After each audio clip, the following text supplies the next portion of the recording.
Ha, ilk istedim söyleme, hani haberlerde haberler yazarken haberler dinamik işitilsin deyini bizim işliğimiz lazım olsun cümlenin bitkisinde. Bak bunu unutmayalım. O zaman haberler daha dinamik oluyor. İşlikler olsun cümlenin bitkisinde. Da. Bizim laf etme dilimizde biz var nasıl kullanalım onları ortada. Ama açan haberler, haber yazıyoruz.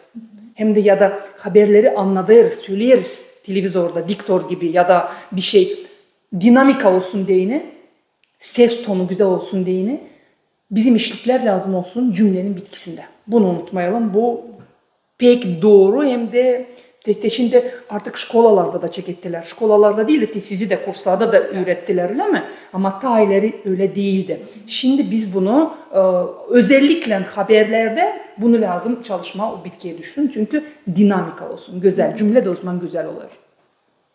Biz daha önce ne dedik? Dedik hani bizim Gagavuz dilimizin gramatikası Rus dilinin gramatikası üzerinde kuruldu. Ona göre böyle kalka cümlelerimiz çok olur da biz şimdi sizinle tam da bakarız ki bu yapılan yanlışlıklara. Facebook'tan parçacıkları aldım ben.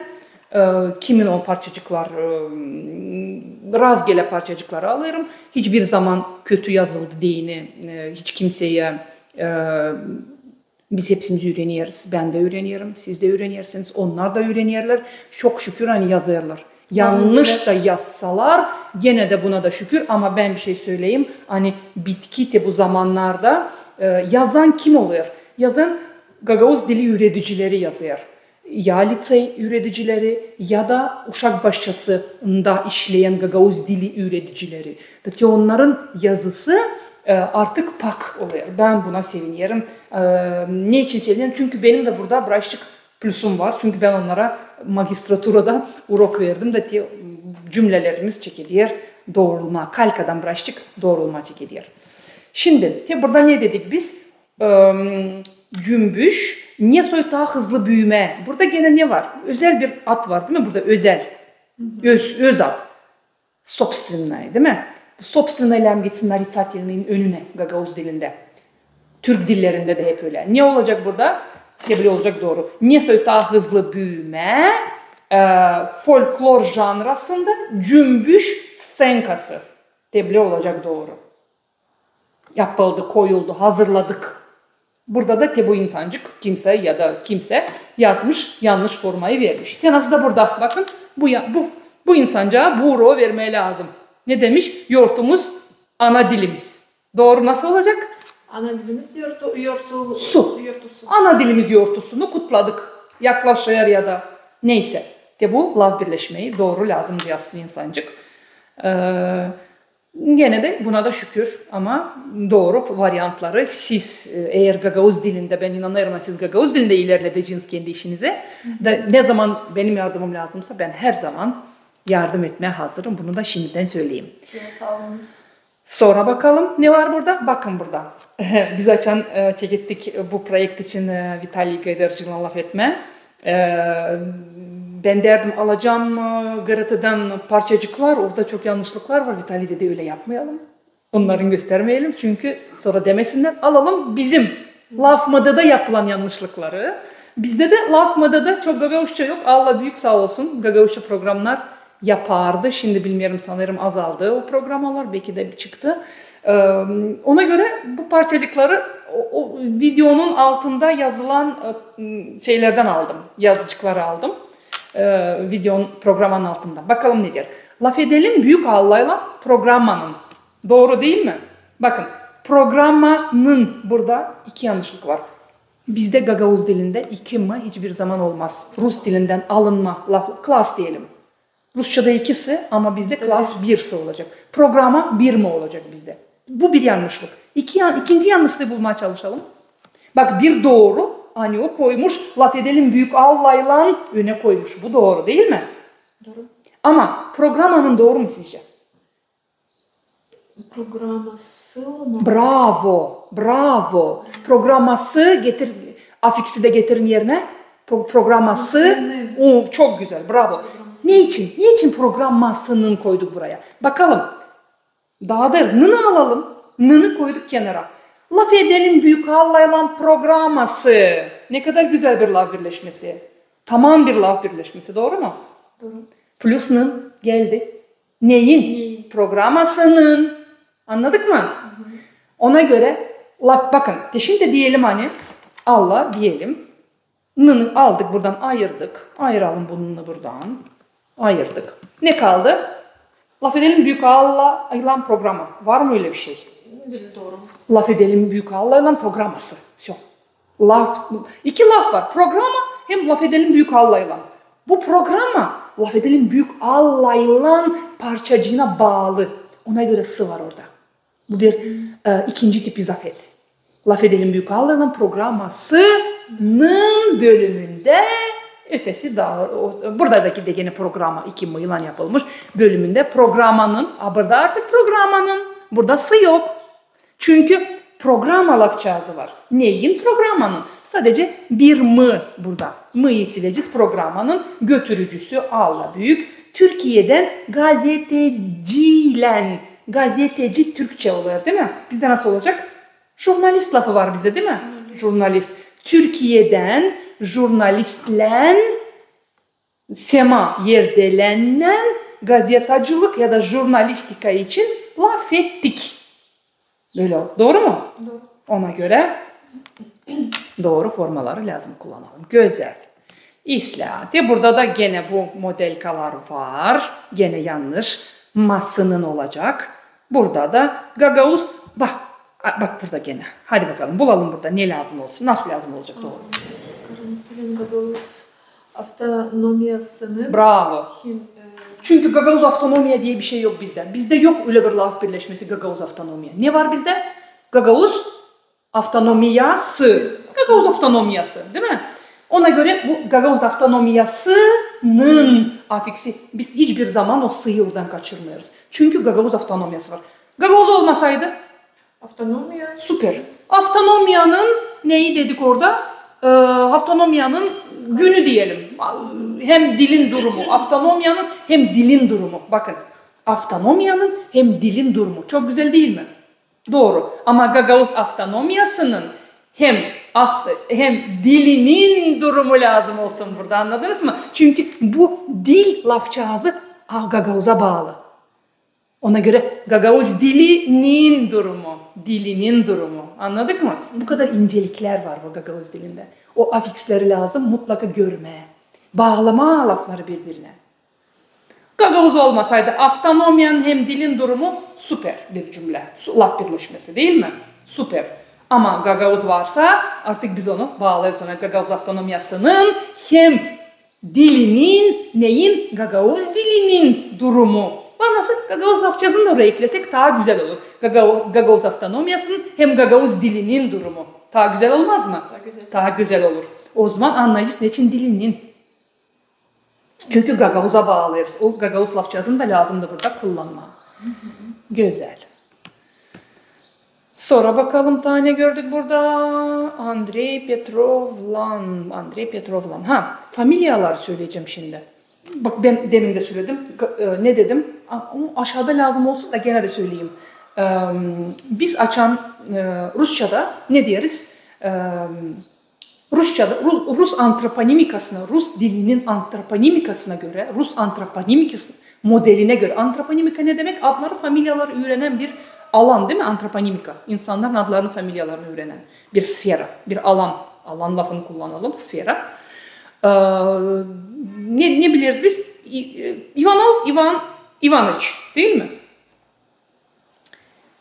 Rumunlarda nasıl şimdi oldu? Rumunlarda da Sovyetlerin antroponimikası neydi o antroponik modeli kullanılardı. Şimdi ne diyorlar? Maya Sandu diyorlar. Demirler Sandu Maya. Öne koyarlar adı sonra familyayı. Bizde de Todor Marinoğlu, Todor Zanet, ben bileyim mi? Vitali Gaydarcı gibi adı önde, familya sonra. Ona göre böyle bir kimse yazarken demeyelim bir de biz açan onu padejlere göre, hallara göre hallandırırız o lafçağızı, o familyayı. Biz familyayı lazım hallandıralım. Diyelim Maya Sandu'nun korumacısı ya da Maya Sandu'nun anası. Maya'nın Sandu değil. Doğru. Biz bunu Bravo. bildik. Bravo. Bravo. Familyayı biz güzel. Çok güzel. İslam bunu şanslı öğretiyorlar. Ben de buna sevinirim. Da, bize pek öğretiyorlar. İlya Filev'in muzikası. İlya Filevin. Bakın, bunu da söyleyeceğim. Yabancı laflar,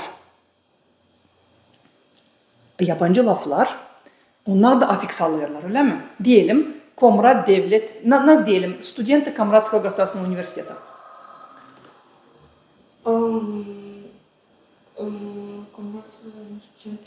Studentler bitkide olur. Da. Komrat Devlet. Üniversitesinin Çok güzel, bravo. Studentleri Ama kime göre studentları derler. Vardır mı işittiniz? vardı. Studentları. Olmaz. Student eğer e ile bitirse bitki kısımcıkta eğer yumuşak vokalsa demek afikste yumuşak vokal olacak. Anladık mı bunu? Bu çok önemli. Pek çok yanlışlık yapıyorlar. GRT'de çok yanlışlık yaparlar. Bu yanlışlığı pek herkes yapar bu yanlışlığı. Alınma lafları eğer biz onları hallara göre değiştirirse, afiks onlara eklerirse, alınma lafçağızın bitki kısmına bakarız. Gaydarcının, karanfilin olmaz. Çünkü karanfil yumuşak. Karanfilin, güllü karanfilin, Todur Marinoglu'nun da burada problema yok. Biz her kere kalınlaştırıyoruz yumuşak olan yerleri. Ona göre burada hem de ne dedik? Adı öne, familyayı sona. Adı dokunmuyoruz atkalarıyla ama familyayı hallara göre değiştiriyoruz. Anladık değil mi? Güzel, bravo. Çok güzel. Eğer bunu B2'de, B1'de öğretseydiler, bravo, selam olsun o öğreticilere. Alona Ilinичna bizde terzi bunu B1'i Bravo. Yok, Alona her taraflı. Bravo, sağ olsun. Doğrudan da görüyor. Onu benim öğrenicimdi Alona'da. Ben bunları onlara öğrettim. Yani benim de bir plus şahsım, küçücük bir plus şahsım vardır orada. Ona göre ben bunun için doğrudan da seviniyorum. Hani bizim Gagavuz dilimiz doğrulayır. Gagavuz piyetçisinden Kristina Koçan'la yaratıcılık yolu için laf ettik. Şimdi beni burada rahatsız eden bir şey var. Ben onu kızartmadım ama bak burada Rusça burada bir kalp olmuş. Поговорили, değil mi? Laf ettik. Поговорили o творческой деятельности diyelim, yol деятельность diyebiliriz. Гагаузского поэта Кристины Koçan, değil mi? Kristina, Da. Şimdi ben olsaydım ben böyle yapacaktım. Gagavuz piyetçisi Kristina Koçan'ın yaratıcılık yolu için laf ettik. Kim? Gagavuz piyetçisi Kristina Koçan, bunu lazım yapma nasıl bir laf birleşmesi. Uzun zincirleme laf birleşmesi. Zincir gibi. Gagavuz piyetçisi Kristina Koçan. Ya da halk topluluğu başı bilmem kim. Ivan Petrov. Anladınız mı? Halk topluluğu başı, bu bir zanaatı zanaatının adı, değil mi? Burada da familyası gelir. Burada da hep öyle. Gagavuz piyetçisi Kristina Koçan. Kimin yolunu laf ettik? Gagavuz piyetçisi Kristina Koçan'ın onun yaratıcılık yolu için laf ettik. Anladınız mı ne oluyor burada? Ona göre te burada ben teklif ediyorum. Te bu nin, te bu z'de. Te burada bu. Te bu afiks te nerede var? Familyada var. Bir kere o afiksi kullanmaya yeter. Bu da olsun bir zincirleme laf birleşmesi gibi. Anladınız mı? Diyelim Gagavuz alalım. Ben o modelleri ben sadece beğenirim. Gagavuzya Başkanı Anna bilmem Petrioglu diyelim. Kafadan. Ben hiç kimseye reklama yapmak istemiyorum ama Gagavuz Başkanı Anna Petrioglu. Bu bir laf birleşmesi. Ben buluştum Gagavuz Başkan'la Anna Petrioglu'la olmaz. Ben buluştum Gagavuz Başkanı, Gagavuzya Başkanı Anna Petrioglu'la. Anladınız mı ne demek isterim ben? Yani bu zanaata bu afiksi dil lazım ekleme. O artık z'de bir iş. Bunu demek istedim. Tak, sonra burada bakalım ne demişim ben. Laf edelim büyük Allah'la programının, biz bu yanlışlığı artık doğrulttuk öyle mi? Programasının yeni bölümünde programanın gene mı bir mi olacak? Götürücüsü Allah büyük. Gagavuz Derneği kolektivin öndercisinden Maria Kambur'la hem solistlen Olga Nikolayeva'yla Kasım yortusu için laf ettik diyor. Öyle mi? Biraz zorca Bakalım. Laf edelim büyük Allah'la. Programasının yeni bölümünde programanın götürücüsü Allah büyük laf etti lazım olsun burada değil mi? Allah büyük laf etti değil mi?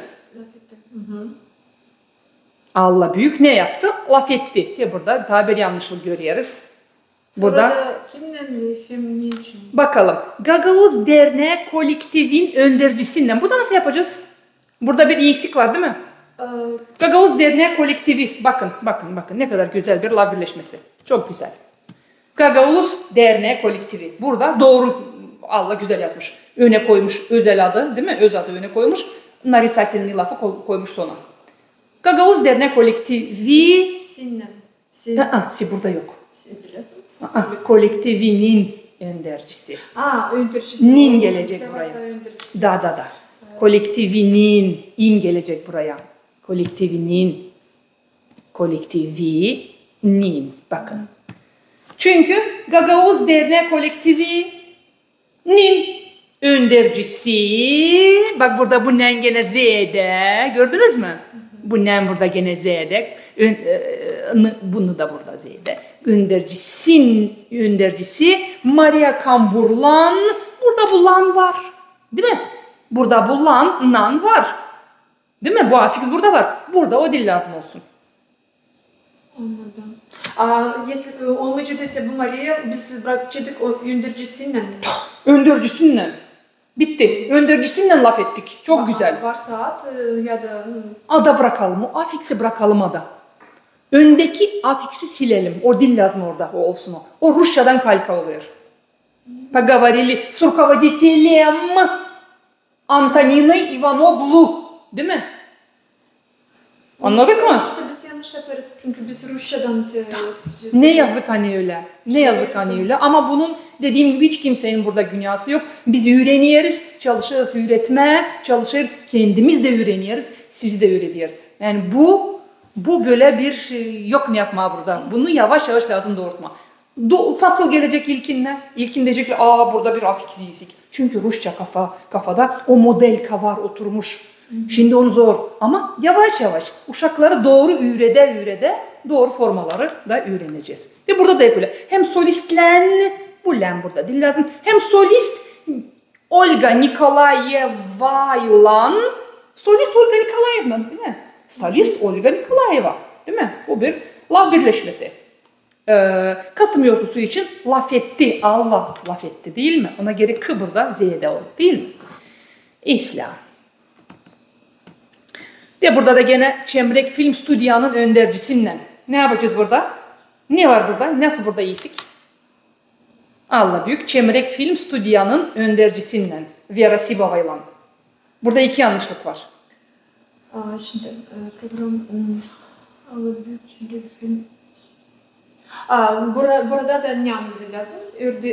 Öndercisi. Öndercisi. Bravo. Çünkü bizde ad var sonra. Ama burada ne var? Stüdyası. Bravo. Çok güzel. Mutlaka sı gelecek buraya. Ben büyük yapayım onları. Stüdyasının. Çünkü bizim laf birleşmemiz ne burada laf birleşmemizi bulun bizim? Çemrek Film Stüdyası. De bu bizim laf. Stüdyanın adı nasıl? Çemrek Film Stüdyası. Çemrek Film Stüdya yok bizde. Öyle bir laf birleşmesi yok. Var iki laf. Çemrek Film hem de stüdya. Biz onları birleştiririz. Onlar Çemrek Film Stüdyası.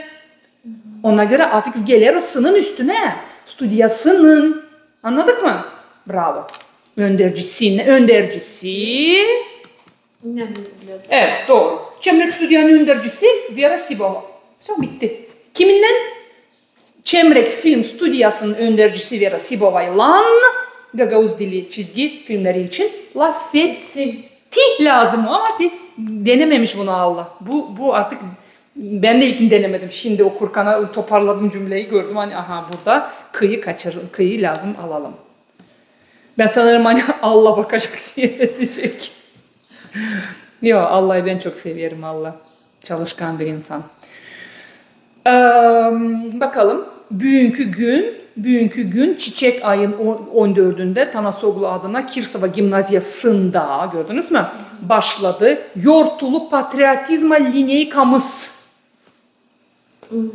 Lineyka lafı gene nerede lan olsun? Bu lan olsun önde, öyle mi? Bu geçecek öne. Hani şimdi cümleyi kuralım doğru.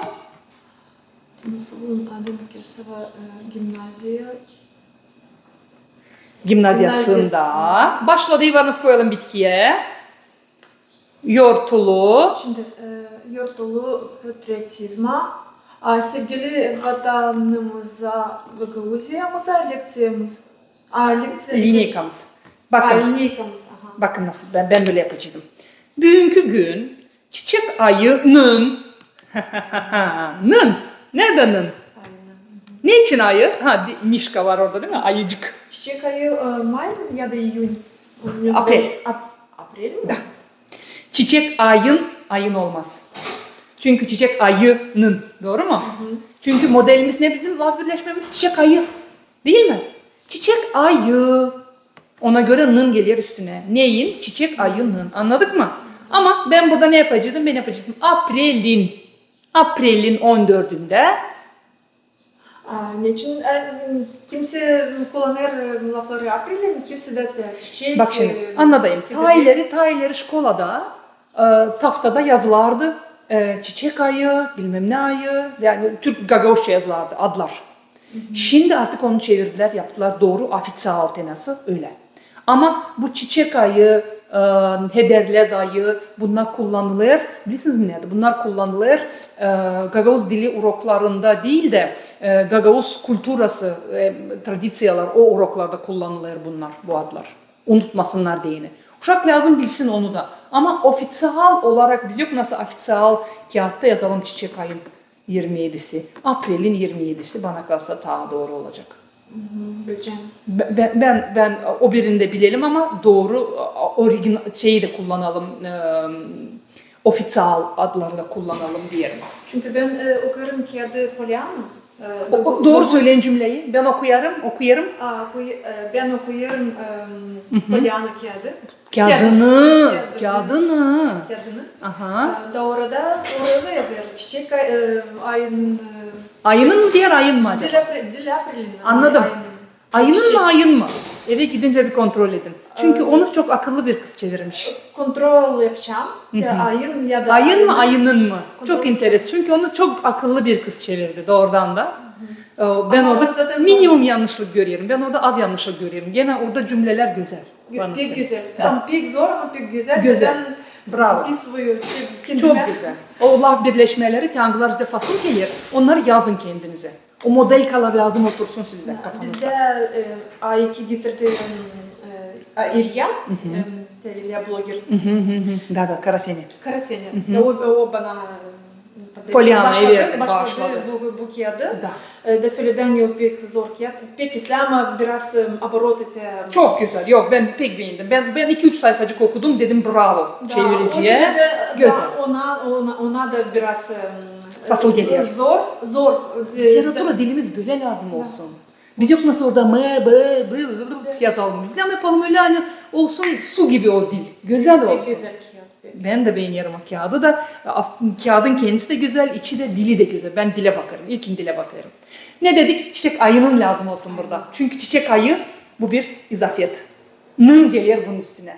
Eğer ı ile biterse, vokalla biterse çiçek ayı nın gelecek üstüne. Konsonla biterse ın gelecek üstüne.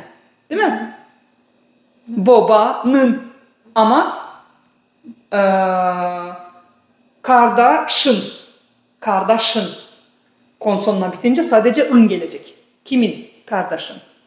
Kimin? Babanın. Anladık. İsla. Ben şimdi okuyayım ne olacak burada.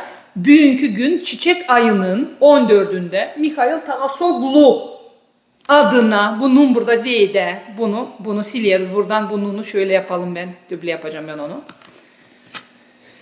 Mikhail Tarasoglu adına Kirsava Gimnaziyası'nda başladığı sevgili vatanımıza, Gagavuzya'mıza yortulu patriotizma lineykası. Duble da güzel. Da, bu doğru varyant, ona göre güzel. Ona göre oturdu. Biz bu öz lafı geçirdik öne. Da yortulu patriotizma lineykasını bıraktık bitkide. Noktamızı koyduk. Ama lineykası başladı desek daha güzel olur. İşliği koyalım bitkiye. Cümlemiz olacak çok güzel. İslam. Bilmem faydalı olur mu bu roklar? Bana büyük fayda. Bakın antroponik modeller ne demin dedik ya. Todor Marinoglu'nun şiirleri doğru. Vitali Gaydarcı'ya verildi. Doğru. Demeyiz Vitali Gaydarcı verildi. Deriz Vitali Gaydarcı'ya verildi. Anna Dimçoglu'yu teklif ederiz. Anna'yı Dimçoglu teklif ederiz olmaz. Anna Dimçoglu'yu teklif ederiz. Anladık mı modalikaları? Familyaya ekleriz biz. Haber cümlesi de lazım olsun. Ne demiştim? İşlikler lazım olsun bitkide demiştim. Ben burada kendime notlar verdim. Burada da söz verilir Vitaliye Gaydarcı yanlış gördünüz mü? Anna'ya Dimçoglu söz verilir ya da diplom verilir Anna'ya Dimçoglu, bu da yanlış. Anna Dimçoglu ya. Bravo, çok güzel. Haber cümlesinde işlik lazım olsun cümlenin bitkisinde, ben bunu söyledim. Gagavuz Avtonomiyanın deputatları yanlış değil mi? Gagavuz Avtonomiyanın deputatları. Gagavuz'u alalım. Avtonomiyası. Bravo. Avtonomiyanın deputatları çok güzel. Ama önünde Gagavuz lafçağızı var. Gagavuz Avtonomiyasının deputatları burada doğru varyant. Gagavuz Respublika'nın prezidenti pek böyle yanlışla görüyorum. Gagavuz Respublika'nın prezidenti olmaz. Gagavuz Respublikası var bizde. Moldova Respublikası var bizde. Moldova Respublikası. Moldova Respublika bizde yok öyle bir laf birleşmesi. Ona göre Moldova Respublikası'nın bilmem prezidenti, bilmem kimin neyi anladık değil mi? Doğru. Sonra ne söyleyeceğim? Familyaları. Eğer siz reportajı yaparsanız Gagavuz dilinde Gagavuz familyalarını ya da Rus familyalarını mutlaka o lazım okunsun. Mesela Popov diyeceğiz. Popov olmaz. Popov diyeceğiz. Nice yazılar Mutlaka. Bizim dilde her zaman okunur. Rusça'da urguya göre alaşır ama bizde alaşmıyor. Bizde o olarak kalır. Ama Gagavuz kökenli familyalarını çalışın Gagavuzca söylemeye. Bari bu durumda o insan işitsin kendi familyasının doğru varyantını. Diyelim Gaydarcı değil, Gaydarcı. Reportajlarda. Tütüncü değil, tütüncü. Gagavuz kontekstinde Gagavuz familyalarını çalışma lazım söylemeye Gagavuz dilinde. Bizde dil ama C. Mutlaka. Gaydarcı. Anladınız beni öyle mi? Familyalar lazım söylensin Gagavuz kontekstinde, Gagavuz dilinde. Ama eğer familya değil Gagavuz kökenliyse o zaman Popov, Petrov. Petrov da gene olacak ama Popov var, nasıl Popov diyelim. Popoviç olmaz. Popoviç diyeceğiz. Nasıl yazarız? Gagavuz dilinde, Gagavuz kontekstinde gene diyelim. Rusça kontekste Popoviç dersin. Ama Gagavuzça'da odur. Bunu unutmayırız her zaman, bunu mutlaka, bu en büyük yanlışlıklardan biri, bunu yapar hepsi. Çünkü alışıkla derler ki bilmem kim tapal olmaz. Topal. Büyük bir yanlışlık demeye tapal. Gagavuz kontekstinde. Bunu unutmayız. Komrat kasabanın primarı olmaz. Doğru. Komrat kasabanın primarı yanlış burada. Bu doğru varyant. Yalpuk derenin balıkları. Yalpuk dere. Var mı bizde Yalpuk dere? Nini aldık buradan. Nini alalım. Teble yaptık. Yalpuk deresi. Yalpuk deresi var. Ona göre Yalpuk deresinin. Anladık mı? Çok güzel. Ben anlamadım. Niçin Komrat kasabasının neçinsi? Neçinsi? Hadi bakalım. Dil yazım oradası. Biz söyledik hani yoksa orada. Var bak. Komrat kasabanın primarı yanlış. Komrat kasabasının primarı doğru. Anladık mı? Doğru. Çünkü bizde var iki laf. Komrat hem de kasaba. Doğru mu? Biz bu iki laf birleşmesi yapacağız. Nasıl olacak? Kasabası. Komrat kasabası olacak. Ben Komrat kasabasındayım. Doğru. Anladınız. Ben sandım hani güzel. Bir iş söyleyeyim şimdi aklıma gelmişken, bilmiyorum ama burada var mı yok mu? Biz şimdi ben sorsam, Mila siz nerede ben tabii söyleyeceğim. Mila ты где? Söyleyin bana Gagavuşu nasıl olacak? Mila nerede sen? Bir kere. Mila şimdi. Hadi. Sen nerede? Neredeysin? Bravo. Sen nerede demeye olmaz. Kalka. Sen neredesin? Neredesin? Sen neredesin? Ya в офисе. Ben ofiste. Değil mi? Ofistesin. Ben ofisteyim. İyiyim, da. Neredesin sen? Neredesin? Bakın sensin benzer mi? Sen neredesin? Ben ofisteyim. Ben evdeyim. Ben sokaktayım. Sen futboldasın. Sen stadyondasın. Anladık mı? Ben 20 yaşındayım. Ben 20 yaşındayım. Ya девушка. Ben kızım. Bravo, ben kız olmaz. Ben uşakım. Ben kızım. Ben çocukum. Sen çocuksun. Büyük çocuksun sen. Değil mi? Açan uşaklara deriz. Büyük kızsın sen.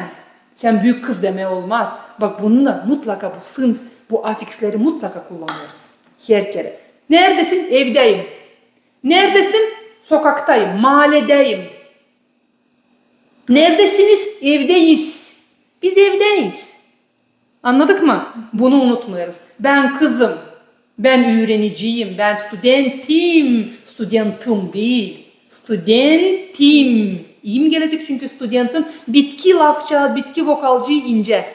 Anladık mı? Güzel. Bravo. Kim kere böyle haberler oluyor. Taradı. Gidiyor bizde как расчесывать. Literatüra dilinde. Ama kimi ağızlarda, ağız govora diyelim ben. Kimi ağızlarda taradı как победить diyor. Haberlerde olmaz demek taradı. Çünkü Gagavuz dilinde taradı sadece bir manası var. Расчесывать. Taradı literatüra diline girmedi bu lafçağız. Var lafçağız. Ensedi lafçağızı var hem de üsteledi. Anladık mı? Taradı değil, üsteledi ya da ensediği lazım olacak kullanalım literatüra dilinde. Taradı demeye olmaz. Taradı gider как говор. Ağız gibi, diyalekt gibi, говор gibi. Onu olmaz. Taradının sadece bizde tarama var. Расчесывать. Anladım. Açan işlikler olunca sinonim. Antonim что? Bunlar sinonimler. Bu taradı sadece говор'da синоним. Нет, тороды это и расчесывал, и этот... Все, anladım. Если два слова имеют одно значение, то нужно задуматься, искать сразу в словаре, чтобы не это, да? Да, bakma lazım. Var laflar öyle, Var. Ağızlarda böyle laflar karşımıza çıkar. Pek çok kişi diyelim televizyonda gösterdi. Sizde gösterdi mi diyorlar? Gösterdi. Göster. Göster mi dersiniz, göster mi dersiniz? Göster. Göster doğru. Literatüra dilinde göster yok. Gösterdi yok. Literatüra dilinde göster, gösterdi, gösterdik. Anladık mı? Çünkü ne yapma? Gösterme. O ye kalır. O döner üye. Yok, dönmez. Çünkü bizim kökümüzde var. Ne yap? Göster. Göster yok. Ama burada ne olmuş biliyorsunuz mu? Burada gösterin ösü, kavi çıkmış. Ne yapmış? Gösterin esini öleştirmiş, olmuş göster. Bizim ağız konstruksiyamız ince vokalsa, dudaklıysa, buna dudaklı değil mi? Dudaklar önde. Göstür. Göster. Bak biz tarafta, Valkaneş tarafta göster, tülükünde göstür yok, göster var. Göster. Göster. Literatüra dilinde göstermek doğru. Göstermek yanlış. Laf güzel. Laf güzel yanlış. Güzel lafı. Güzel lafı. Güzel lafı nasıl doğru söylemek? Çünkü Vulkaniş'ta da hem çadırda hepsi başka türlü. Literatüra dilinde güzel. Güzel, ben de öyle biliyorum. Literatüra dilinde güzel. Çünkü Valkaneşli ben ne derim? Güzel. Güzel var, nasıl diyeyim? Güzel. Ama bu Türkçe laf. Yok. Türkler kullanır bu lafı. Onlar da güzeldir. Tülükürlüler de güzeldir. Yok nasıl deme Türkçe laf. Laf Türkçe. Biz de laf ederiz Türkçe. Bizim dilimiz Türk dili sayılır. Değil mi? Я имею в виду, что именно турки, конкретно их... Etulia, Tülükü, Valkaneş, Balboka, Kurçu, bana kalsa Kurçu da onlar ne derler? Güzel derler.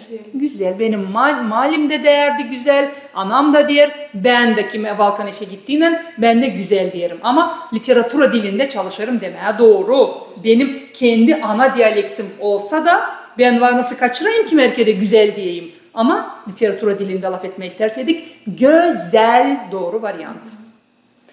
Tamam. Sağ olarsın. Hiç beğenmiyorum ben bunu. Sağ olarsın. Sağ olasın, bunu da beğenmiyorum. Doğru varyant sağ olun. Sağ olun. Burada bak bu sın ne diyor bize? Bu sın şeyi gösteriyor. Pavilivaniye gösteriyor. Bir emir var burada. Gelesin, bakasın, olasın. Da чтоб ты был здоров gibi bir şey olur değil mi? İzin çalındı bu. İzin çalmadan. Ona göre sağ olun en doğru varyant. Ben sağ olunu kullanırım. Sağ olasını çok kişi kullanıyor. Ama literatüra dilinde sağ olun bana kalsa daha güzel bir forma. Ama bu formada laf etmek formasında var. Siz bu lafı sağ olun nasıl çevirirsiniz? Nece будь здоров ya da спасибо. Çünkü bizde bir spor her zaman... Bende var, ben sana linkleri bilmemizi yetiştireceksin. Bugün linkleri ben yollayacağım. Linkte orada var bu laflar. Bak sağ ol, спасибо. Rusça'da спасибо, спасибо. Спасибо. Da. Onlarda böyle bir dua var insana karşı değil mi? Da. Allah seni korusun bu yaptığın iş için, silahlık için. Bizde ne? Bizde sağ olasın, будь здоров. Что ты мне, вот я тебе желаю здоровья из-за того, что ты мне помог или что-то dal, değil mi? Bizde de böyle. Bize öğrettiler hani dilazım söyleme sağ ol sana da. Çünkü sağ ol это будь здоров и тебе, будь здоров и тебе. Bende bu videolar var. Ben bunları hepsini yollayacağım size. Ben bu videoları yaydım, yolladım şkolalara, liseylere bu videoları. De şimdi bu videolardan da böyle uroklar veriyorlar. Ben de buna sevinirim. Bak şimdi. Sağ ol, sana da sağ ol. Var mı işittiğin böyle bir formalar? Da. Bana vardır söyledikleri. Kim ona söyler? Kim ister laf etmeye gagavuşça ama Rusça düşünüyor. И тебе спасибо diyor. Спасибо и тебе спасибо. Bize söyle stop. Olmaz. Olmaz. Sana da sağ ol olmaz. Size de sağ ol olmaz. Sağ ol, sen de sağ ol. Sağ olun, siz de sağ olun. Будь здоров, и ты будь здоров. И вы будьте здоровы. Но ни в коем случае тебе тоже и вам спасибо, sana da sağ ol. Aman hiç olmaz. Ben videolar yollayacağım. O videoları seyretseniz aklınıza kalacak ve hiçbir zaman o türlü demeyeceğiz. Bizim ılarımız okunuyor. Resim galeriyası. Resim. Bizde burada resim galeriyası yazıyor. İlan. Yani demek isterim hani bizim ılarımız noktasız, ileride noktalı bunu biliyoruz ama var ki merkere böyle karşılıkta yanlışlıklar çıkar karşımıza. Kutlamalar. Yeni yıllan sizi. Var nasıl mı olsun? Yeni yıllan sizi. Var nasıl mı olsun böyle bir kutlama? Bu ne oluyor? Калька с русского. С Новым годом. С Новым годом okey. Biz onu alıştık o formaya. Biz biliriz hani o bir kutlama. O Rus dilinde öyle bir form. Orada da bir iyisilik var. С Новым годом поздравляю lazım değil mi? Ama onlarda o kadar kalıplaşmış. Kalıp olmuş. Kalıp. Anladık mı? Forma. С Новым годом. Biz yok nasıl çevirelim böyle? Yeni yılan. Ne yeni yılan? Doğru olacak. Yeni yılınız kutlu olsun. Yeni yılınız kutluca olsun. De bu formayı lazım kullanalım. Yeni yılın kutlarız. O da yanlış. Yeni yılan kutlarız yanlış. Yeni yılınız kutlu olsun. Yeni yılınız kutluca olsun. De bu forma çok güzel bir forma. Dolgun bir forma. Ruslar alışmış çünkü onlar "S Novым годом" diye geçerler. "S Novым годом". Bizde de yeni yılan. Ne yeni yılan? Kalka. Yeni yılınız kutlu olsun. En güzel varyant. Burada da Süit Pazarı'ndan yanlış. Süit Pazarı kutlu olsun doğru. Anladık mı? Ya da kutluca olsun. İkisi de. Evet, böyle yanlışlıklar da var. С моим лучшим другом. Benim en iyi dostumla. En olmaz. En olacak. En güzel. En güzel olmaz. En güzel. En isla. Diyalekt olmalı. Yok, dil diyalekt. Bilmeyerler. O kim kere ister gelme o e'nin yanına. Ona göre insan onu oraya koyuyor. Ağız da bu, bilmemek de bu. Ama açan sen bileceksin hani en lutşi olacak sen oraya h'yı koymayacaksın. Aha. Şimdi biz kemençede ne yaparız? Играть на скрипке. Kemençede oynama. Aha. Var nasıl mı? Vardı mı işittiniz? Ya da piyanoda oynama. Kalka с русского. Bir kere işittiniz, başka işitmeyin. Kimde de işittiniz, yavaşça söyleyin, hani olmaz oynama. Играть на скрипке olur. Это калька. Ни в коем случае. Çalma var nasıl? Sade çalma. Oynama olmaz. Çalma. Это в русском языке. Играть на скрипке. Играть на фортепиано. Gagavuz dilinde oynama, skripkada, kemençede oynama bilmem. Olmaz. Büyük yanlışlık. Büyük bir kalka. Doğru ne olacak? Çalma. Garmoni çalma. Garmoni de çalma. Bakın ben bunu araştırdım bu tema. Benim büyük bir statyam var bu temayla bağlı. Rusça var, nasıl yollayayım? Da burada anlayacağınız çal morfemasının fonksiyasını. Çal morfeması. Bakın demeyelim morfema çal. Ne diyelim? Çal morfeması. Görüyorsun, deniyorsunuz benim laf etmemden. Bugün öğrendiğiniz formaları. Çal morfeması. Çal morfemasının pek 7-8 manası var. Değil mi? Pek çok geniş, çok manalı çal morfeması. Kemençede oynama yanlış. Kemençede çalma. Yanlış. Niçin? Kemençede çalma doğru. Çalma doğru. Oynama yanlış. Oynama çıkardık. Oldu çalma. Güzel. Ama folklorda ne görüyoruz biz? Folklorda kemençe çalma. Kemençe çala çala ben çıktım yüksek dala. Böyle bir mani var. Çok eskiden kalma bir mani. Kemençe çala çala. Davulu ne yaparız biz? Davul düğme, işittiniz mi? Davul düğme. Davulda oynama olmaz. Davulda çalma da olmaz. Davul düğme var. Çünkü tuk tuk tuk düğeriz. Davul düğme değil mi? Davul düğme, kemençe çalma. En doğru varyant bu. Ama kemençede çalma literatura dilimize girdi. Получается, da deneyi gösterir, yeri gösteriyor. Kemençede, nerede? Sokakta, nerede? Dışarıda. Kemençede. Играть на kalka olmuş. Çok eski zamanlardan literatür dilimize girmiş. Gene de diyelim. Doğru varyant kemençe çalma ama kemençede çalma da kullanılır. En doğru varyantsa kemençe çalma, davul düğme. Benim bir statyam var bu çalmayla kemençe çalma. Niçin çalmadan bağlı benim bir statyam var. Bu doğru varyant. Anladık mı? Gagavuz halkın historiası. Bunu artık biliyoruz değil mi? Doğrudalım burayı şimdi hemencecik. Ne olacak? Gagavuz halkasının... Halkası yok. Bak, bulma diye ne yaparız? Önce diyelim Gagavuzki narod. Nasıl diyeceğiz? Halkı. Gagavuz halkı değil mi? Gagavuz halkası yok, nasıl diyelim? Halkının. Halkının. Şimdi bak, ben sana bu sıyı anlatayım. Niçin sen sıyı diyersin? Bak, halk. Neyle bitti? Halk. Hangi bu koyulan bitti?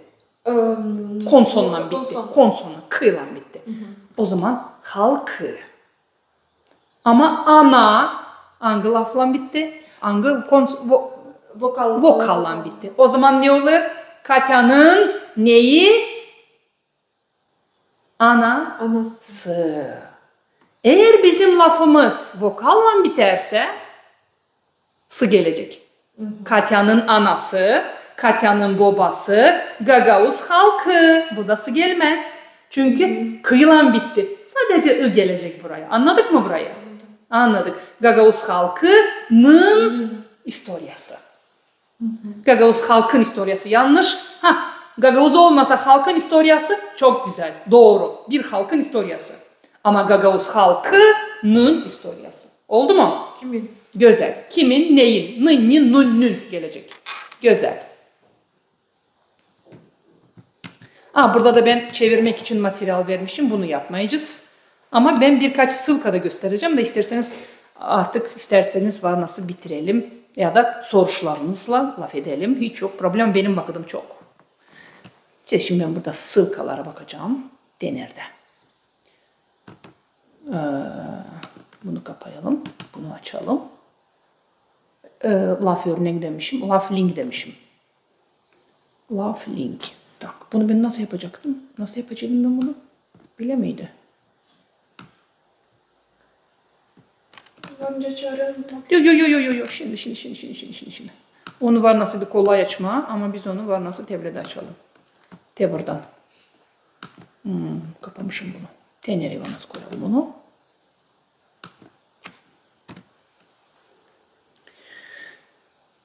Benim YouTube sayfam var. İnternet yok. Tüh. Şimdi ben söyleyeceğim. Öyle mi? İnternete girmeye lazım sadece. Защищено. Bu mu acaba? C67. Bakın ben böyle küçücük videocuklar yaptım. Bu anlattığım temalar videolarda var. Ben bu sılkaları size atacağım ya da siz var nasıl benim YouTube sayfama girersiniz orada bakarsınız. Bak. Şimdi ses verelim. Eğer varsa, var mı ses acaba? Var. Şimdi birazcık buradan da ses vereceğim. Bu kadar ses.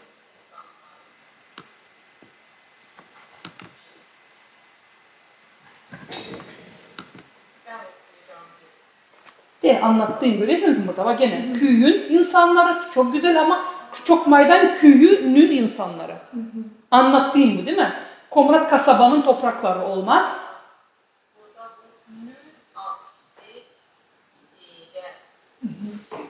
Bakın demeyelim afix nün z'de. Ne diyelim? Nün afix z'de. Bak bunu yavaş yavaş kendinizde çalışın kullanma.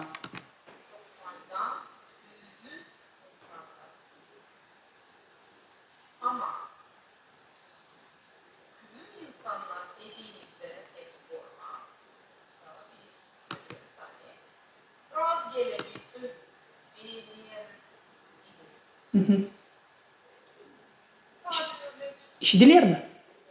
İşitirim.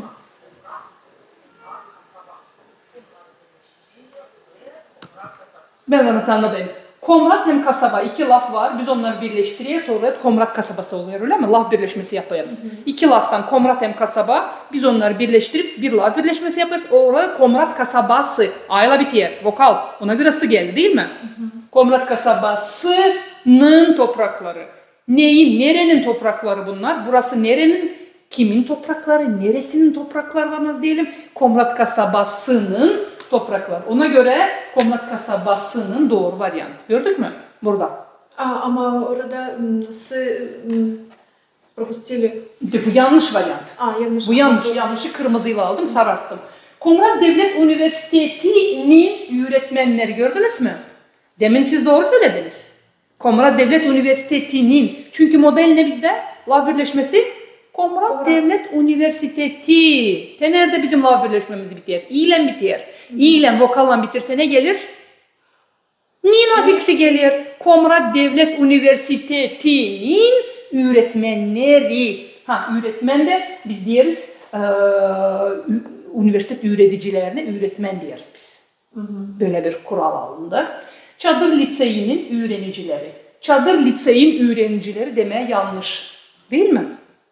Çadır olmasaydı Liseyin öğrenicileri çok güzel. Ama Çadır Liseyi bu bir model değil mi? Bu bir modelcik. Bu Liseyi Bu bir lav birleşmesi. İkinci tipli izafet. Ve biz onu ne yaparız? Çadır liseyinin üreticileri.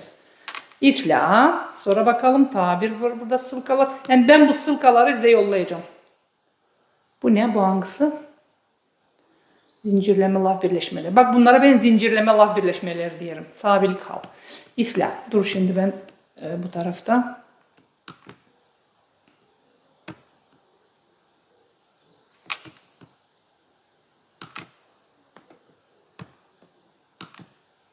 Diye buna bakalım.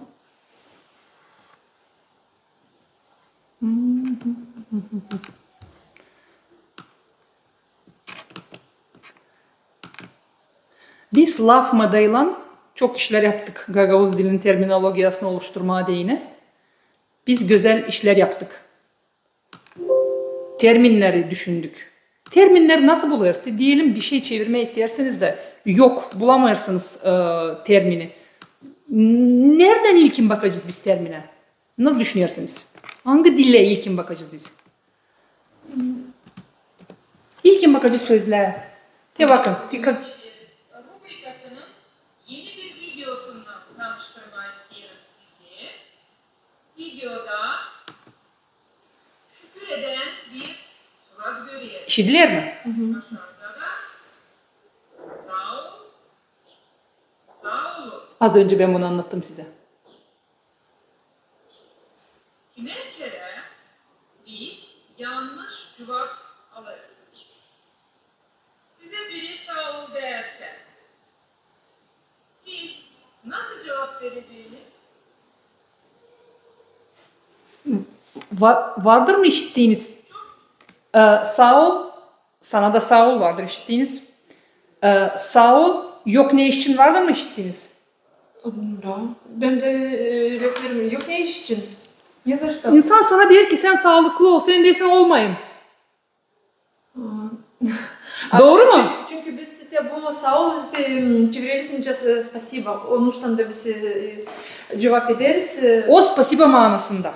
Ama orada tabir mana var. Будь здоров. O sana sağlık ister. Da sen diyorsun istemiyorum sağlık, sağ ol. Yok ne iş için. Değil mi? Ben çok sağlıklıyım. Dil lazım bana sağlık. Ona göre öyle söylemeyiz. Не söyleme, пожалуйста. Или не за что. Yok ne? Niçin? Spasi Bog diye Ruslar, öbürü der ki ne za что. Kurtarmasın beni Allah. Öyle mi? Rusçada da yanlış. Rusçada da ne za что. Tamam ben anlarım onu. Ama böyle lafın dibine gitsek, etimolojisine gitsek görüyorsun hani burada yapışmıyor, logika yok. Anlarsınız mı? Ona göre Rusçadan dil lazım çevirmeye ya bu yok ne işin olmaz deme. İnsan sana sağlık ise sen desin dil lazım bana sağlık sağ olasın. Ya dil lazım bana sağlık. Annesi cevap etme. Sen de sağ ol. Sen de sağ ol. Sağ ol. İnsan sana sağlık diler. Sen de ona sağlık dile. Ha bu arada dilemek lafını biliyoruz değil mi? Желать. Adama olmaz. Ne zaman biz adayırız, ne zaman dileriz? Ne zaman adayırız? Adamak var. Adama lafçası var ya bizde adama. Ne demek adama? Обещать. Tayileri açan düğün yapardılar. Derler ben adadım ona bir öküz, 4 koyun, bir çuval bilmem ne. Onu adama обещать. Hani vereceğim ona.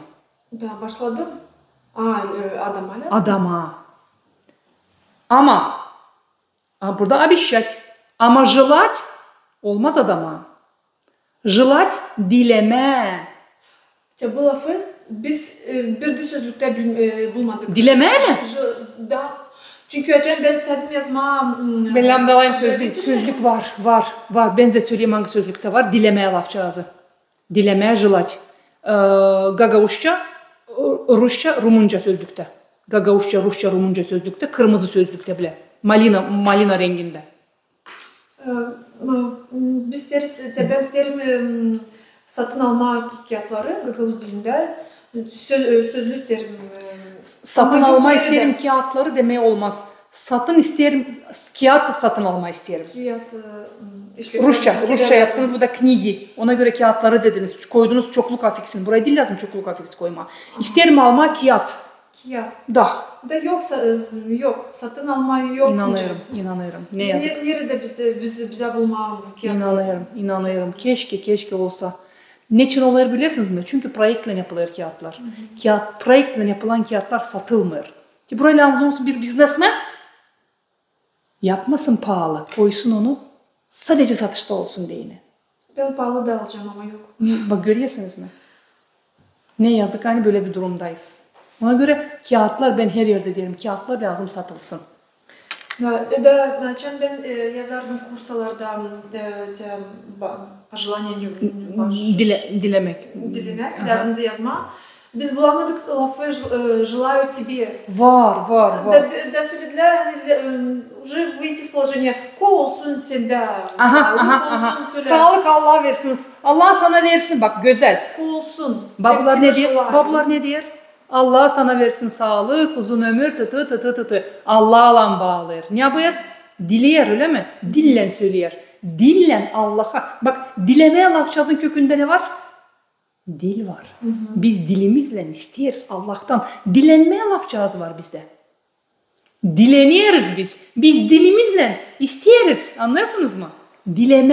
Dilenme. Просить, попрошайничать, dillen isteyeriz. Biz Allah'tan da dillen isteyeriz. Dua ederiz. Deriz ki Allah sana versin uzun ömür, sağlıktı. Babalar öyle derdi. Ama bizim dilemek lafımız nerede var? Folklorumuzda var. Böyle bir masal var. Padişah der çocuğa. Dile benden ne dilersin? Bizim masallarımızda dilemek lafçazı var. Dile. Желай у меня чего хочешь. Dile benden ne istersin? Dileme, желать. Dileme, желать. Var. Sözlüğümüzde var. Anladınız mı hangi sözlükte? O zaman желай, если желаю ben dilerim. Dilerim sana sağlık. Dilerim sana.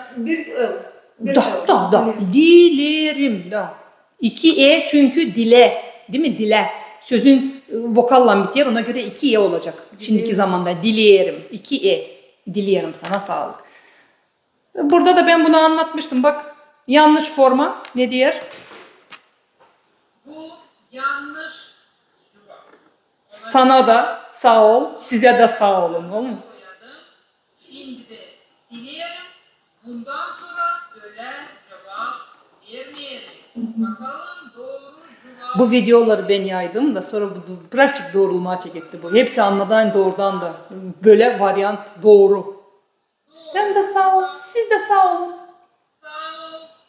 Sen de sağ ol. Sağ olun. Bakın. Siz de sağ olun. Gördük mü? Burada da yanlış yapıyoruz. Siz da olmaz. Sizse de gelecek sonunda. Bu inceye göre bu da de olacak. Siz de olmaz. Siz de. Anladık mı? Bu de buna göre bağlı. Buna bağlı olur. İnce ise bu da ince oluyor. Siz de sağ olun. Biz onsuz öyle laf ederiz. Ama kim erkeğe var nasıl laf etmekte? Siz de diyelim. Varınca bir tane soru. Sağ olun. Hem sağ olunuz.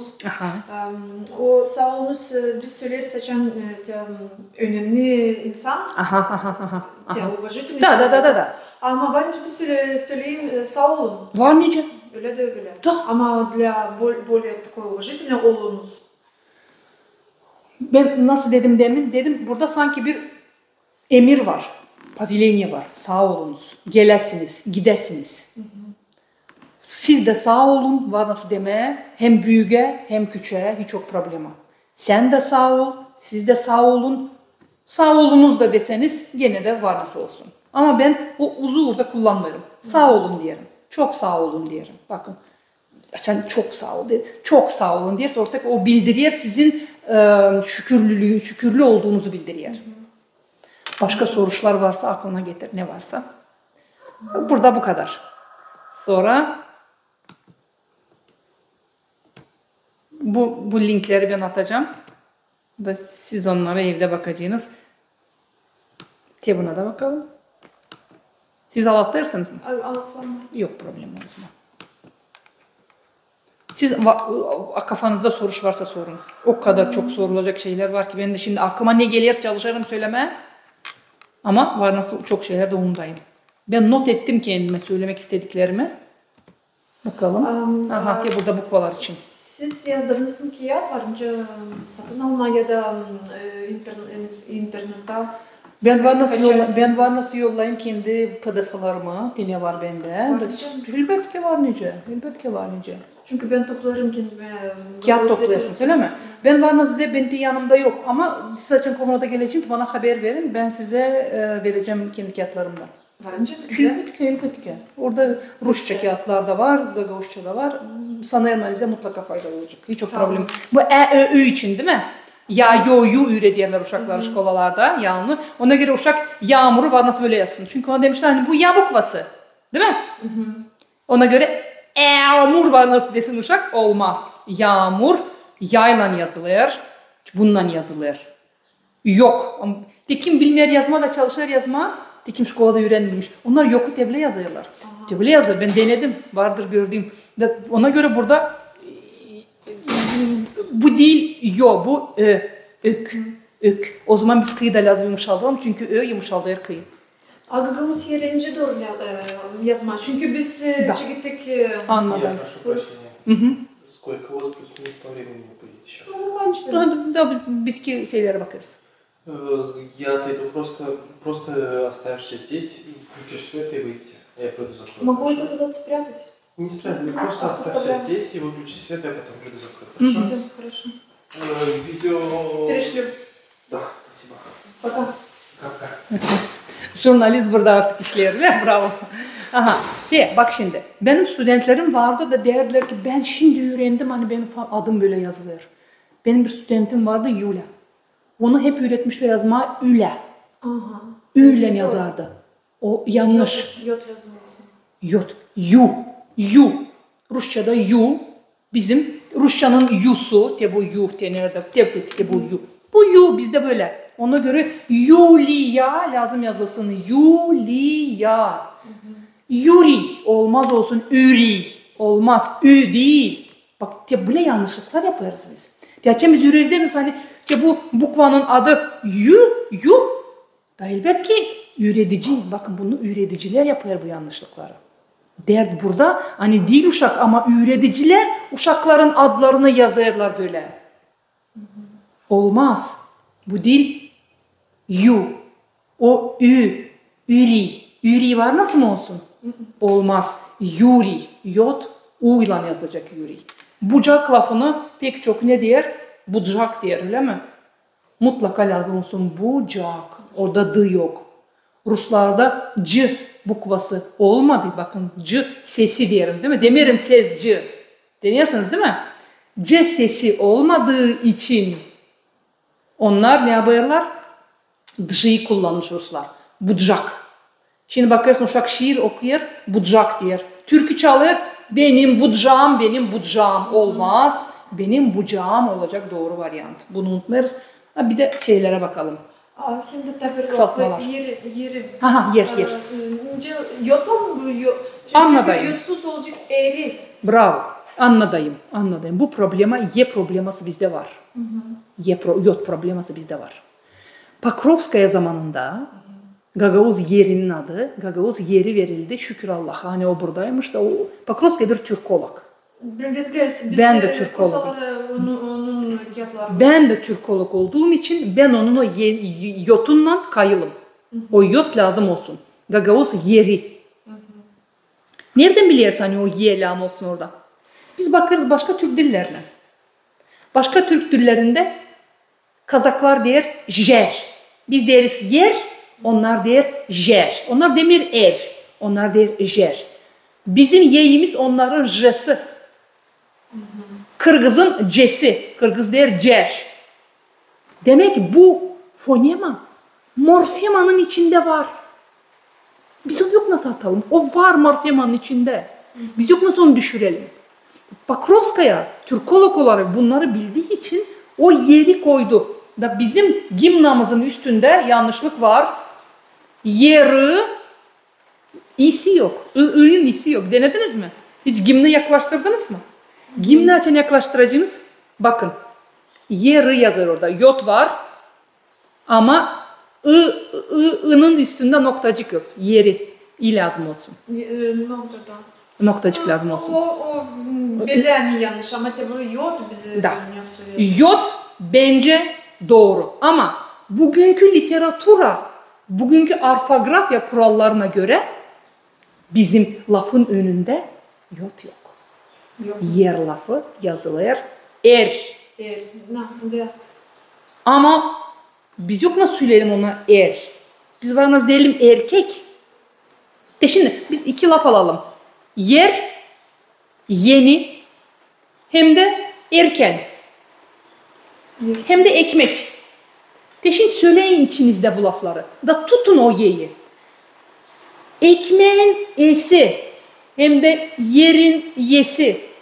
Bir türlü mü? Söyleyin içinizde. Çok söyleyin. Söyleyin. Tutun onu. Biraz başka. Ekmeğin biraz Biraz değil mi? Там мягкий, ince olacak. Более мягкий, да? Esi mi? Daha yumuşak mı? Da ekmek. Ekmek. Da. Daha kalınca. Ekmek. Ama yer. Bak yer. Burada ne oluyor bizde? Ya söyle. Yer. Напрягается. Çünkü orada var yot. Yer. Yeni. Ya söyle yeni. Yeni. Ha. Yen. Benim yenlerim yırtıldı. Yenim koptu. Yem tavuklara veriyoruz. Koyunlara veririz. Yem. Yelken parus. Yelken. Bak bunlarda yot var. Pakrovskaya bu lafları hepsini gösterdi. Nerede yot lazım olsun. Ama bizim bilim adamları bunu kabul etmediler. Sebep ne bilirsiniz mi? Sebep ne bilirsiniz mi? Sebep причина. Причина. Ne bilirsiniz mi? Uşaklara zor olacak tutma hakkında o lafları. Böyle yanlışlık yapılmaz. Hadi o zaman Kitaylar dilini öğrenmesinler çünkü onlarda bilmem ne kadar hieroglif var. Ne varsa odur. Bak şimdi. Biz diye uşaklara zor. Uşaklara zor olmayacak. Onlara nasıl vereceğim öyle de kabul edecek. Doğru. Ama biz düşünüyorsan uşaklara zor olacak çünkü bize zor. Anlarsınız mı? Sebep bu. Ona göre hiç dil lazım korkmayın uşaklara zor olacak. Olmayacak zor. 1 yıl olacak zor, 2 yıl, 3 yıl, 5 yıl. Yavaş yavaş uşaklara alışacaklar. Gözünü kapa, notayı koyma kötü. Uşak yanlış yapmışsa. Alışamıyor, yavaş yavaş. Notayı koyma kötü. Geçirt. Yavaş yavaş alışacak. Dilde olmaz böyle şaka. Olmaz dilde. Olacak uşaklara zor. Bu dildir. Bu ne var odur. Onu lazım yapma.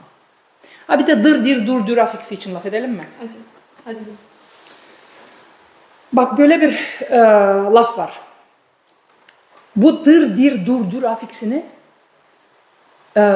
rahmetli Mikhail Çakır diyelim, Çakır demiyorum çünkü dokumentlerde iyiymiş. Çakır. Rusça iyi olmuş sonra Çakır. Çakır bunu kullanmış. Dur afiksini. Rusçadaki tire ya da eto bizim durdurumuzdur. Diyelim. Ya da Romunca'daki yeste lafça, sunt lafçası. Bizim durdurumuzdur. Diyelim, дети наше будущее. Nasıl diyeceğiz Gagavuşça? Uşaklar bizim gelecek var, будущее gelecek. Geleceğimizdir. Uşaklar bizim geleceğimizdir. Olmaz deme uşaklar bizim geleceğimiz. Bir de tire koyarız oraya. Rusçadan kalka yaparız. Дети тире наше будущее. Doğru olacak uşaklar bizim geleceğimizdir. Dur. Rusçanın etosunun tiresinin yerine.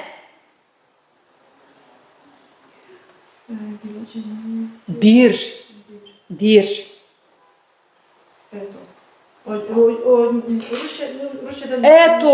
Etonun tirenin yerine dur kullanacağız. Bu afiksi çok kullandı rahmetli Mikhail Çakır kağıdında biz bunları buluruz. Ne kadar da isteyen biz onları buluruz. Bu bir. Dur'u biz daha bir yerde de kullanırız. Biz onu kullanırız. Возможно. Gelmiştir. Я думаю, что он пришел.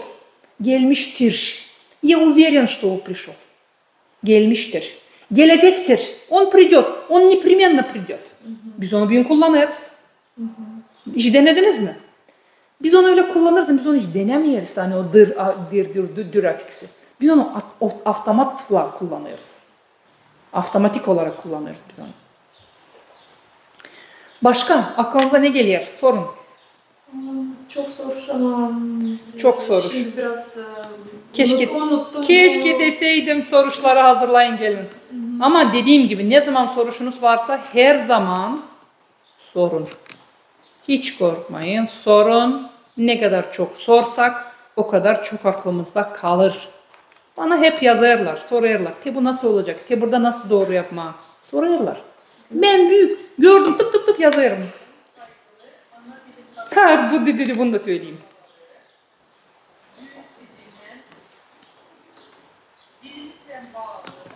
Ben onu söyleyeyim. Siz görün ben söyleyeyim. O işitilmiyor. Учитель гагаузского языка.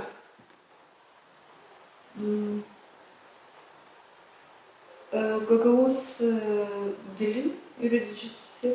Gagavuz dilin üreticisi. Öyle mi? Dilin. Bilmiyorum. Bakın sizin dediğiniz varyant bu. Doğru mu? Bu bir varyant. Ben Gagavuz dili üreticisi. Dillez mi? Gagavuz dilin.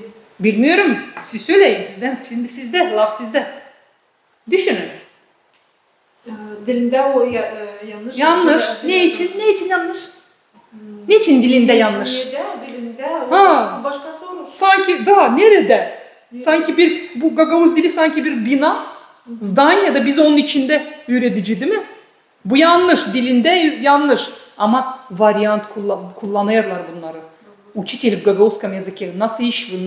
Nasıl bir kalka bu? Ben bilmiyorum. Gagavuz dilinin üreticisi.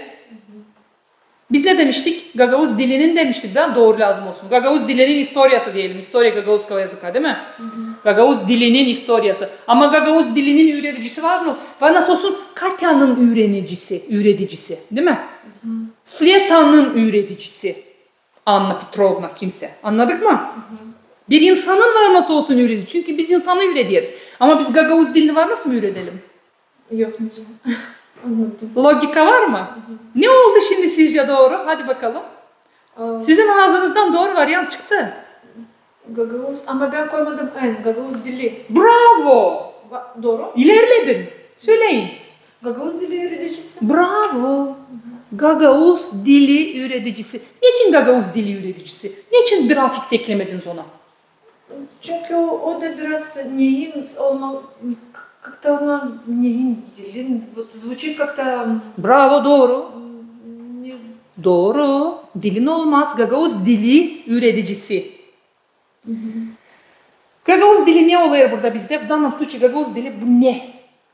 Bu bir bu bir ne? Bu bir predmetin adı değil mi? Da. Bu bir predmetin adı. Deyin şimdi учитель biyoloji. Biyoloji olduğu gibi kalacak. Değiştirmeyiz. Biyolojiya Üretici. Biyolojiya üreticisi. Yok üretici. Hem de biyoloji. Yapalım onunla beraber birleşmesi. Diyelim ki учитель biyolojiyi. Biyolojiye mi üretiyor? Biyolojiya üreticisi. Da, si, mutlak si. Biyolojiya öyle de. Biyolojiya üreticisi. Değil mi?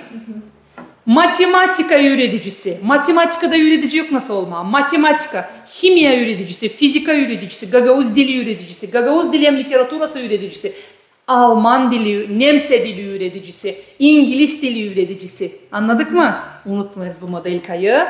Bakalım. Ben burada laf edene kadar. Bakın. Ben burada anlatıyorum. Ama ben bunları şimdi size anlattım. Ama ben bu linkleri yollayacağım size evde bakacaksınız. Ben şimdi sayfaya geçmeyi isterim öbürüne. Bak. Aha. Hadi. Disiplin anladı Gagavuz dili.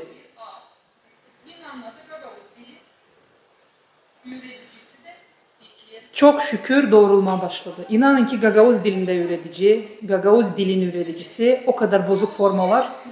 Ben bu sılkaları şeye yolladım, üretmek müdürlüğüne yolladım. Onlar da Gagavuz dili grupalarına yolladılar bu sılkaları. Bu sılkaları Gagavuz dili üreticileri gördü. Ona göre Facebook'ta artık doğru varyantlar yazılıyor. Benim burada da plusum var. Ben de bunu seviyorum. İkinci tip izafet. Biyoloji öğreticisi. Disiplin anladı. Biyoloji